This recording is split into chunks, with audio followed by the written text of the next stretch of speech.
जो है विश्व के सबसे बड़े विद्वान हैं। और एक बात समझ लो, एक बात गांठ बांध लो कि बाबा साहेब किसी भी मामले में कभी भी गलत हो ही नहीं सकते, कभी गलत नहीं हो सकते। डाउट है किसी को?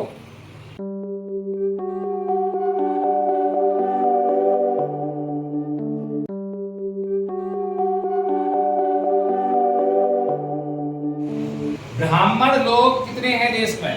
ये मनुवादी लोग कितने हैं देश में? कुल मिला के 15%। ऐसा ही है, बीएसपी कार्यालय में तो चलता रहता है। 15% लोग जो हैं, कितने लोगों पर राज कर रहे हैं? 85% पर। 85 भी कर रहे हैं। राज किसको करना चाहिए? अभी मैं ये बात समझा रहा था ना कि अगर हम बाबा साहेब की बात को मानने वाले होते, बाबा साहेब का सम्मान करने वाले होते, तो अमित शाह की औकात नहीं है कि वो संसद घुस जाए या किसी विधानसभा घुस जाए। तो हमारी औकात, हमने विचार रखा कैसे? परम पूज्य बाबा साहेब भीमराव अम्बेडकर जब संविधान सभा में संविधान को पारित करके बाहर आते हैं तो बड़े खुश होते हैं, बड़े खुश हैं। क्या बोल रहे हैं?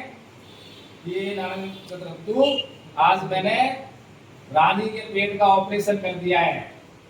अब राजा जो है रानी के पेट से जन्म नहीं लेगा, अब राजा जो है इस देश में बैलन की पेटी से जन्म लेगा। कहा था।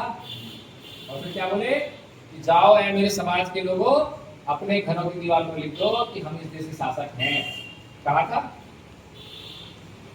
याद होगी तो बात, इतवार की बहुत चिल्लाते हैं, जिंदा तीज चिल्लाते रहते हैं कि बाबा साहब ने कहा capture the power of the parliament, it is the main की ऑफ ऑल द प्रॉब्लम्स। हमारी सारी समस्याओं का हल है, चिल्लाते रहते हैं। तो बाबा साहब पागल थे, क्योंकि मैंने पहले बोल दिया बाबा साहब से बड़ा पागल कोई नहीं है। बाबा साहब अब भी पागल कर रहे हैं। भाई समाज है कहाँ? जो समाज तो क्या नाम है, बहुमत तो होगा, जिसका सत्ता तो उसको मिलेगी, जिसके वोट ज्यादा उसको एमएलए बना देंगे, उसको एमपी बना देंगे। ये तो है ना सिस्टम, लोकतंत्र है ना। और हमारे समाज का वोट का है, ये समाज ही का है। ये समाज है, कहीं दिखाई दे रहा है? मैं मेहरवा, मैं खटीक, मैं रैगर, मैं चमार, मैं धोबी, मैं ठाकरे चमार, मैं ठाकरे वाल्मीकि, ये तो है। ये समाज है, ये समाज है। कहिए 7,643 जातियों में बताओ। और बाबा साहेब कह रहे हैं जाओ अपने घरों की दीवार पर लिख दो हम इस देश के शासक हैं। बाबा साहेब सही कह रहे हैं गलत कह रहे हैं? बताओ कैसे सही कह रहे हैं? बाबा साहेब के हम अगर भक्त हैं तो सब कुछ सही कह रहे हैं, पर पता कुछ नहीं कैसे सही कह रहे हैं। सही कैसे कह रहे हैं ये बहुत इंपॉर्टेंट बात है। किताबों में बहुत कुछ लिखा हुआ है, किताब तो कोई भी पढ़ लेगा, बहुत से लोगों ने किताब पढ़ी है, पढ़कर आया आपके पास? किताब मैंने ही पढ़ी, मैंने पढ़ के बड़े बारीकी से उसका अध्ययन किया, समझा कि समस्या क्या है, बाबा साहेब क्यों कह रहे हैं। तो बाबा साहेब वास्तव में आपसे कह रहे हो गलत नहीं है। बाबा साहेब जो है विश्व के सबसे बड़े विद्वान हैं। और एक बात समझ लो, एक बात गांठ बांध लो कि बाबा साहेब किसी भी मामले में कभी भी गलत हो ही नहीं सकते, कभी गलत नहीं हो सकते। डाउट है किसी को? ठीक बोल रहा हूं? और हमारी औकात नहीं है, हमारी औकात नहीं है कि हम बाबा साहेब की किसी भी बात से इनकार कर सकें। है औकात? औकात होने के लिए क्या करना पड़ेगा? हम में से कितने लोग जो है बाबा साहेब के बराबर पढ़े लिखे हैं? है कोई पढ़ा लिखा? यहाँ कितने लोग बैठे हैं? कोई पढ़ा लिखा नहीं है? अच्छा, आधे पढ़े लिखे हो हम में से, यहाँ बैठे हुए लोगों में से कोई आधे पढ़े लिखे हो? नहीं है। 1% पढ़े लिखे हो? है हमारी औकात? नहीं। हमारी औकात है बाबा साहब के ऊपर उंगली उठाने की? नहीं है। लेकिन अगर इस देश में और पूरी दुनिया में बाबा साहेब का अपमान और बाबा साहेब को पागल घोषित करने का किसी ने अगर काम शुरू किया है तो वो यही समाज है, हमारा समाज, हम लोग हैं। हम लोग रोज जो है बाबा साहेब को पागल घोषित करने का काम कर रहे हैं, उनको पागल साबित कर रहे हैं बाबा साहेब को। कैसे कर रहे हैं? बाबा साहब कह रहे हैं कि जाओ अपने घरों की दीवारों पर लिख दो हम शासक हैं, तुम्हें राजा बनना है, तुम्हें प्रधानमंत्री बनना है, तुम्हें मुख्यमंत्री बनना है। और इस देश में मनुवादी लोग 70 साल से मजे लुट रहे हैं। अब बताओ पागल कौन है? पागल हमने बना दिया ना पागल बाबा साहब को। अपमान क्या नहीं किया? मनुवादी लोग तो रोज हंसते, अरे ये लोग तो बाबा साहब क्या कर ले, क्या भाग ले बाबा साहब। ऐसे 10 बाबा साहब हो गए हमारे पीछे, अपमान कर रहे, सम्मान कर रहे हैं। और कौन करवा रहा है अपमान? बताओ मुझे। है हम ही लोग करवा रहे हैं अपमान, और हम कह रहे सम्मान करते हैं। ये सम्मान नहीं है, नकलीपन है। ये सोशल मीडिया के फोमो से बाहर आ जाओ। अभी तो बहुत कम हुआ है हमारे साथ, अभी बहुत कुछ होने वाला है। और अगर जानकारी हो जाए कि बहुत कुछ होने वाला है तब तो जाग जाना चाहिए। मैंने कहा था कि हमने नकली खाना खाया है ना। अच्छा, हमारे पास कितने अम्बेडकर हुए अब तक? कितने अम्बेडकर हुए हैं? 10 तो हो गए होंगे। एक ही हुआ है? क्या बात कर रहे हो? एक अम्बेडकर। और एक अम्बेडकर ने क्या दे दिया? संविधान, लोकतंत्र, आरक्षण, तमाम अधिकार जिनसे हम आज मौज मार रहे हैं। एक अकेला अम्बेडकर। और आज कितने पढ़े लिखे हैं? आज देश में हमारे समाज के कितने पढ़े लिखे घूम रहे हैं? सारे आईएएस आईपीएस पढ़े लिखे हैं, पढ़ तो नहीं है?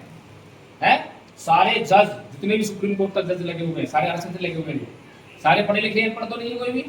सारे एमएलए और एमपी सारे पढ़े लिखे ही हैं, कोई अनपढ़ तो नहीं है ना? इतने सारे पढ़े लिखे लोग, और आज फिर भी संविधान खतरे में है, आरक्षण खतरे में है, लोकतंत्र खतरे में है। ये क्या मजाक है भाई? ये क्या मजाक है? मजाक समझ में आ रहा है आप लोगों को? क्या समझ में आ रहा है? इसका मतलब हमारे साथ सामाजिक बेईमानी हो रही है। क्या हो रही है? सामाजिक बेईमानी हो रही है। अकेला बाबा साहेब डॉक्टर भीमराव अम्बेडकर अगर ये सब कुछ हमें दे सकता है तो इतने सारे लोग मिलकर बचा नहीं सकते हैं। रोज चिल्लाते हैं ये खतरे में, वो खतरे में, और खतरे में क्या करते हैं? आंदोलन। क्योंकि आंदोलन इसलिए करते हैं, आंदोलन करेंगे तो सोशल मीडिया वाले आएंगे, यूट्यूबर आएंगे, इनके वीडियो बनाएंगे और फिर डालेंगे, हम मोबाइल में लगाएंगे, अरे भाई ये नेताजी हमारे लिए काम कर रहे हैं, ये नेताजी मिशन चला रहे हैं, ये। और फिर जब मोबाइल, चलो भी जंतर मंतर, चलो जंतर मंतर, अपना पैसा फूकेंगे, टाइम फूकेंगे, चलो जंतर मंतर। अभी एक आंदोलन हुआ पीछे, बाबा साहेब की मूर्ति संसद में हटा दी, आंदोलन हुआ था, बहुत हुआ था, लग गई मूर्ति, लग गई मूर्ति। अभी पीछे जो है संसद भवन के सामने किन्हीं लोगों ने संविधान की किताब जला दी और हमारे समाज में उथल पुथल, आंदोलन पे आंदोलन है, उनको जेल ही भेज छोड़ा। ऐसा ही है। अब बताओ हम संविधान का सम्मान क्यों करते हैं? संविधान सम्मान करते हैं ना हम, क्यों करते हैं? क्यों संविधान का नाम लेते हैं बार बार? संविधान संविधान क्यों चिल्लाते हैं? केवल इसलिए क्योंकि वो बाबा साहेब बनाया है, इसलिए नहीं कि हम भारत के नागरिक हैं। अगर ये संविधान किसी और ने बनाया होता तो बिल्कुल नाम नहीं लेते हम। सही कह रहा हूँ? केवल इसलिए नाम लेते हैं क्योंकि बाबा साहेब बनाया। अब वो जो किताब जलाई थी सब संसद के सामने, संविधान की किताब जलाई थी, किताब जलाने से क्या हुआ बताओ मुझे? वो 10 किताब जलाएंगे, 10 लाख सतती है, सतती संविधान की 10 किताब जला दो, 10 लाख सब जाएंगी। लेकिन संसद में बैठकर जो संविधान को बदला जा रहा है वो इंपॉर्टेंट है कि नहीं है? असली बात तो वही है ना। संविधान खत्म कैसे होता है? जलाने से या संसद बैठ के संशोधन करने से? अब तक हमारे इतने अधिकार जो है वहां से खत्म कर दिए, कोई आंदोलन हुआ? क्यों नहीं हो रहा आंदोलन? शिक्षा का अधिकार अभी तक हमें नहीं मिला, मिला है क्या? असमान शिक्षा चल रही है, समाज शिक्षा तो नहीं है। हमने कोई आंदोलन करा? शिक्षा जो सबसे महत्वपूर्ण चीज है उसके लिए आंदोलन नहीं करा किसी नेता ने। क्यों? क्योंकि हमारे जो सामाजिक बेईमान नेता हैं केवल वो काम करते हैं और वो बात कहते हैं जो समाज को पसंद होती है। समाज के लिए जरूरी और समाज को पसंद होना, दोनों में बात का फर्क है कि नहीं है? उदाहरण देता हूं मैं। कोई समाज सुधारक होगा जो आपके इधर बदलौर में आएगा, तो जैसे बदलौर में वहां से एंट्री करेगा, जैसे मैं आया हूं अभी, तो वहीं पे अगर रास्ते में देखेगा कोई शराबी उससे टकरा गया। बदलौर में शराब पीने वाले लोग हैं कि नहीं है? शराब पीते हैं, सब जगह पीते हैं। तो शराबी टकरा गया तो क्या कहेगा समाज सुधारक उससे? क्या बोलेगा? क्या बोलेगा? ऐ मेरे भाई शराब छोड़ दे, ये शराब तुझे मार डालेगी। तो कहेगा समाज सुधारक है ना, उसने समाज का ठेका ले रखा है और समाज उसको जो है मारेगा, पीटेगा, गाली गलौज करेगा, लेकिन वो फिर भी समाज के लिए काम करता है। अब शराबी क्या कहेगा उसको, शराबी मान जाएगा उसकी बात, उसको गाली देगा, वो तो उसको पिटाई भी करते, भाग यहाँ से, मेरे शराब ले चला मैं शराब पीने को क्या करेंगे, ऐसे बोलेगा ना। अब अगले दिन जो है, क्योंकि आपके इलाके में चुनाव चल रहे हैं, तो नेताजी आ गए और नेताजी से भी शराब टकरा गया, वही शराबी।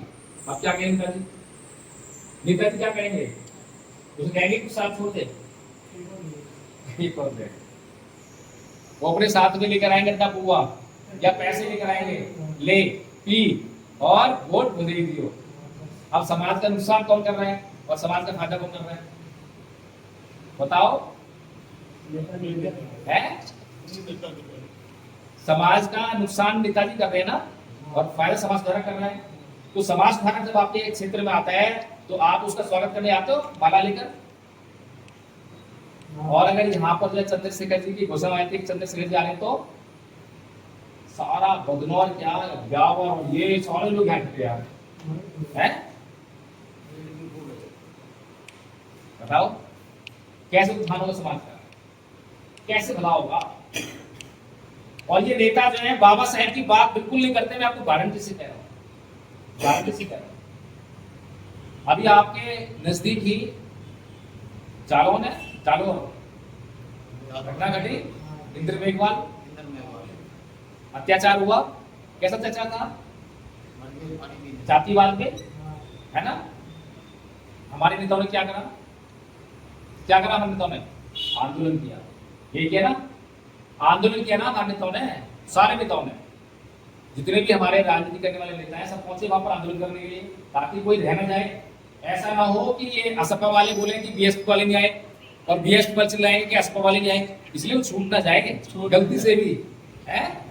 आंदोलन जो पीछे रह गया उसको वोट नहीं मिलेगा और समाज से फटकार मिलेगी, है। ये तो आंदोलन नहीं करते हैं। अब वहां आंदोलन में जाके क्या मांग रहे हैं, क्या न्याय मांग रहे हैं, इस परिवार को मुआवजा दो, इस परिवार को नौकरी दो, ये तो मांगा। और सरकार को क्या फर्क पड़ रहा है, एक आदमी पे जो है अगर कहीं आंदोलन हुआ तो उसको दे दी नौकरी, लो भाई नौकरी, क्या समस्या है, नौकरी न दी मुआवजा दे दिया, 5 लाख 10 लाख, शुरू करेंगे 1 लाख से, नहीं अभी तसल्ली नहीं, अच्छा 2 लाख ले लो, अच्छा नहीं 5 लाख ले लो, अच्छा 10 लाख ले लो, दे देंगे मुआवजा, कोई फर्क नहीं पड़ता, तो कौन सी जेब से जा रहा है? अब ये बताओ हमारे समाज के ऊपर आज भी जातिवाद अत्याचार हो रहे हैं ना, रुके तो नहीं। जितेंद्र मेघवाल आपके यही की घटना थी, है, मूसों के कारण जातिवादी अत्याचार हुआ। अच्छा बाबा साहेब के ऊपर अत्याचार नहीं हुआ क्या, अत्याचार हुआ नहीं हुआ, तो बाबा साहेब के ऊपर बचपन से अत्याचार हो रहे हैं। बचपन में अध्यापक जो है क्लास के भीतर पढ़ने नहीं दे रहा, उसको बाहर बैठा रहा है, नाई बाल नहीं काट रहा, गाड़ी वाला गाड़ी में उठा रहा है, चपरासी दूर से फाइल फेंक के मार रहे हैं, हाथ में दे रहा, पानी नहीं पीने दे रहे, प्रोफेसर बन के तब भी नहीं पानी पी के दे रहे हैं। बड़ौदा में, पूरे बड़ौदा में रहने की जगह नहीं मिली, तो उन्होंने क्या करा, उस जातिवाद के अत्याचार से, शोषण से बदला लेने के लिए उन्होंने क्या करा, हाथ में एक थाली लटकाया, उठाया क्या, एफआईआर कराई, एससी एसटी एक्ट नहीं कराई, क्यों, तो बाबा साहब ने तो खुद ही कहा है कि अत्याचार को सहन करने वाला, अत्याचार करने वाले ज्यादा गुनहगार है। और बाबा साहब की यही स्टेटमेंट हमने